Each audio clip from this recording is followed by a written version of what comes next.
Merci, Monsieur le Président.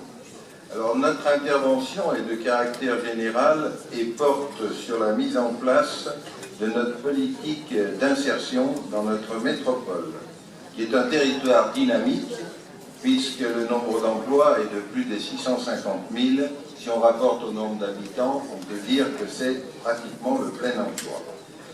Mais la concentration de populations fragiles et le risque d'exclusion et de fracture sociale existent dans de nombreux quartiers de notre métropole.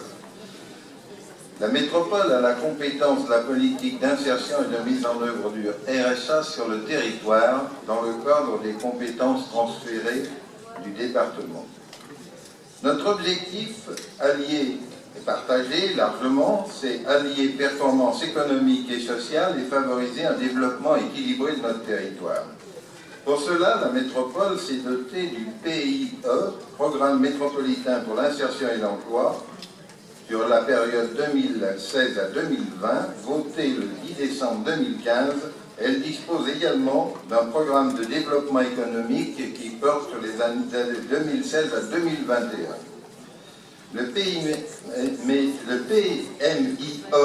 se traduit par des engagements concrets en faveur des bénéficiaires du RSA, 3 orientations prioritaires et ambitieuses, 14 objectifs. Alors, je ne vous rappellerai pas les objectifs, mais je tiens à insister sur les 4 axes principaux, puisque c'est cela l'ossature de notre dispositif. L'axe 1, c'est développer l'offre d'insertion par l'entreprise. L'axe 2, construire une offre de services orientés vers l'accès des activités aux bénéficiaires du RSA.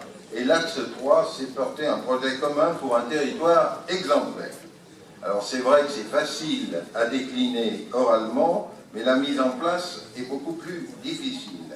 Ce plan n'a pas vocation à être exhaustif et doit s'enrichir, il doit être souple et pouvoir s'adapter aux problématiques et particularités des territoires.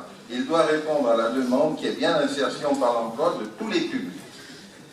Ces 4 délibérations, cependant, concernent uniquement l'accompagnement du public RSA. Nous avons quand même quelques inquiétudes pour le public hors RSA.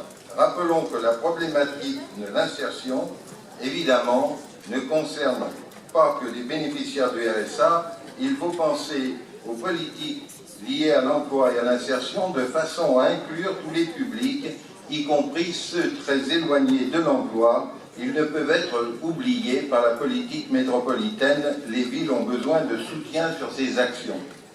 Alors je voudrais évoquer à cette occasion, c'est une question d'actualité pour moi, la mise en place d'une mission d'information sur la réinsertion des mineurs enfermés, parce qu'il y a des mineurs en centre de détention et il y en a d'autres dans la pénitentiaire. Et à partir du moment où ils sont sur notre territoire, ils sont en tant qu'habitants de notre territoire placés sous notre responsabilité.